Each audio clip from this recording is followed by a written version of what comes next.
works for me. JB, you said in the preseason that depth needed to be one of the strengths of the team.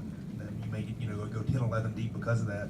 It seems like it's not going to be a constant, a set rotation. It seems like you're going to be every night sort of figuring out what works and what doesn't. You feel like that's just going to be the way it is all season, and maybe that works to the team's advantage? Yeah, well, what it is, obviously we've got probably 7 guys right now that are healthy, that are going to play consistently. And then from there, it's going to be on a need base. And that's the good part about having this depth is, whatever we need on a given night, we can pull that from our bench. Guys like Caspi, Marshawn, Wayne, Dylan, they can all bring something to the table. Tonight you saw Ivan Rabb come in and play and have an impact on the game. So we feel like we have guys that can contribute up and down our lineup. And, it's a long season, so at some point in time, everybody's going to get a shot at it. And it's just a matter of guys being ready when their number's called.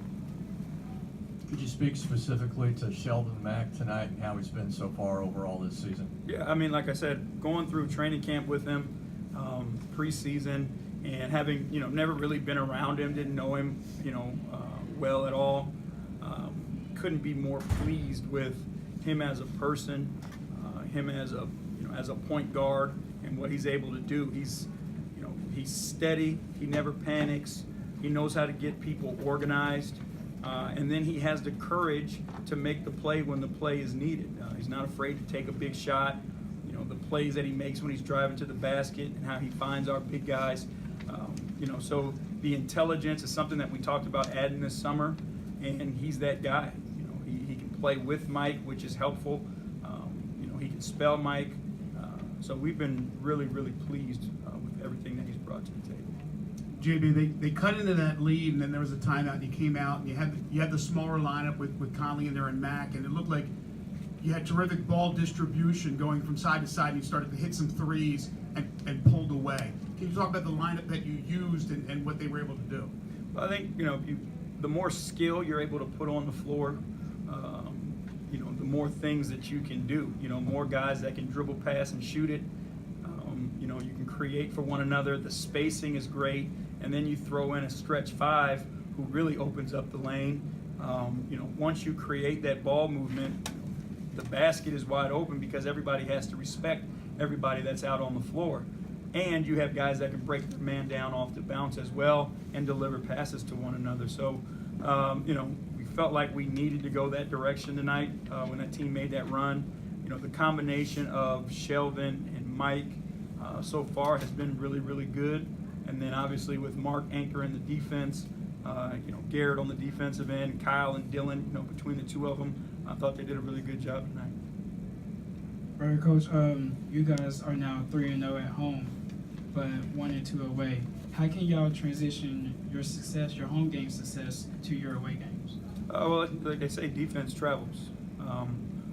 We got an opportunity to go play some tough games. Obviously, playing Utah is going to be a battle, but we feel like if we defend the way we're capable of defending, we can compete with anybody. But our job now is, again, and even on the road, is how do we create some easy opportunities for ourselves on the offensive end of the floor. So we'll continue to get stops, but now we got to put more thrust in the game, even on the road, and put some pressure on people in transition. When you're getting stops like we are and forcing turnovers like we are, you got to see better results earlier in the clock from those, and we've been working on that. JB, this is a bit of an abstract question, but how valuable in the NBA is team chemistry, and how would you say the chemistry of all these guys has developed so far compared to maybe what the chemistry was last year? Chemistry is invaluable, and you can have as much talent as you want, but talent without chemistry equals frustration. And we are very fortunate with the type of people that we have, that if they were away from basketball, they'd be good human beings. The fact that they're in a locker room as teammates, that makes them even better human beings. They treat each other with respect. They treat each other with kindness. And everybody's into the same thing. We don't have a bunch of guys that are out here looking for individual accolades. We got a bunch of guys here who by nature want to win first and want to be a part of something bigger than themselves. And when you have something like that, even with having as many new guys as we do, when you put people like that together in a room, it gives you an opportunity to do things and overachieve in areas where other people might think you can't.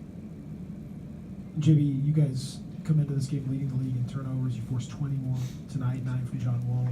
Specifically, what have you guys been doing defensively to generate so many deflections and turnovers and disrupt so much? We're just trying to be active with our hands, and as best we can, we're shrinking the floor. Trying to limit the threes. I mean, people are jacking threes no matter what, but our guys are putting themselves in passing lanes, and again, when big fella is in there anchoring the paint and guys are driving in there, there's so much trust that he's going to protect the rim that all the other guys can spray out to where the shooters are going to be. And now they're active hands. They're playing free safety back there and getting an opportunity to read those plays and create those turnovers.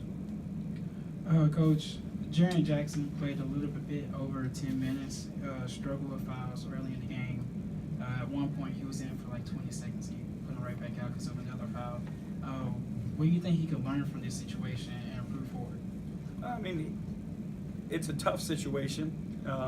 We got to do the right thing and protect Jaren. Some of the things that are being called against him, I believe, are marginal calls. He's got to learn the techniques that we're teaching so that he doesn't pick up those fouls. But again, we want him to be aggressive. It's what he does. It's who he is by nature. And I think over time, people will see that when he's given an opportunity to play who he is, and he'll earn that reputation. It's difficult. I understand the referee's job.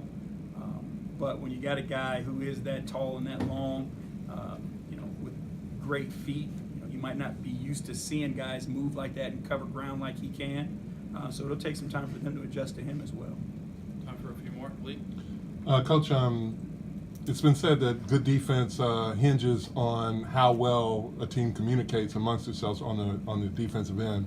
Mark kind of anchors that for you. Can you kind of talk about the communication that goes on the floor that keeps them all on a string? Yeah, well, I think we tell our guys that there's two pieces of communication. There's the initial guy talking, and then there's the guy hearing it and executing it. And if your communication doesn't happen early, you put your teammate in tough situations because now they've got to react to everything that's going on. When you got a guy like Mark who can anchor your defense, and then you've got veteran guys who have tons of experience, they've guarded all this stuff before, they've seen all this stuff before. So the earlier they communicate with one another, Garrett guarding a guy like Bradley Beal, Mike guarding a guy like John Wall, the communication happens, and it allows you to be a step ahead of whatever action is getting ready to happen. And then it also helps you fix mistakes, right? You can communicate your way out of mistakes just by talking to one another and pointing to each other. And, guys got an understanding of, it's really an art to, like guys who can communicate that fast and then can recover. It's key to what we're doing. And, the guys that bought into it, you can look on the floor. It's nonstop. Somebody's saying something to one another. So it's been fun to watch, and it's only going to get better. JB, Kyle takes only 3 shots. Kyle Anderson, but he ends up really impacting the game in a whole bunch of different ways. What is his adjustment to you guys been like, and your adjustment to him, because he's so versatile that it's almost sometimes difficult to use him exactly the way you want to? Yeah, he's just got to be who he is, and that's good enough for us. His ability to impact the ball and impact the game without impacting a stat sheet is invaluable for us. He's the guy that doesn't need plays called for him. He puts himself in the right position all the time. He's a really good on-ball defender who can guard multiple positions from that spot. So he's one of those guys who may be unsung, but as a coach and his teammates, we appreciate what he does and what he's able to bring to the table. 2 more. Mark? You touched on this a little bit earlier with, Jaren in the foul trouble. For, rookie bigs in particular, how much of it is just them learning how to grow into their frame, and, how much of it is just kind of that on-court experience of learning how to kind of avoid those situations where it can be a 50-50 call by the refs? It's going to take some time. It does take a level of experience and education on the floor. ton of film work so you can kind of see it, and then you really just you have to get a feel for it. You know, things that you may have been able to get away with before. You know, the league has changed. You know, they changed the freedom of movement rules for a reason, and everybody's got to adjust to it. You know, and now that becomes proper technique. So we've got to do more with Jaron and showing him his hand placement and all those things so that he can stay away from getting those cheap ones and stay on the floor so he can help us like we know he can. Coach, last question. Yeah, y'all had a few days of rest these last couple of days, and now y'all about to go on a 3-game road trip. Started with a team that you played literally 8 days ago, and ending with a back-to-back with Phoenix and Golden State. What kind of mindset are you looking for your team to be in? I mean, expect these guys to be who they are. You know, they're ultra competitive. They're they're unselfish, and I expect that, you know, nothing to change. And again, you know, as long as we stay committed to the defensive end of the floor like we've been these past couple weeks, no matter where we go, we give ourselves a chance. And you know, our offense will get better. I think we've seen it improve over the past week or so, and it will continue to get better. But while we're adjusting to that, you know, we have to be a defensive-minded team. And it doesn't matter what building you're in, doesn't matter, you know, what fans are saying. Your defense travels, and that's who we are, and that's where we hang our hat. All right, thank you. Thank you, guys.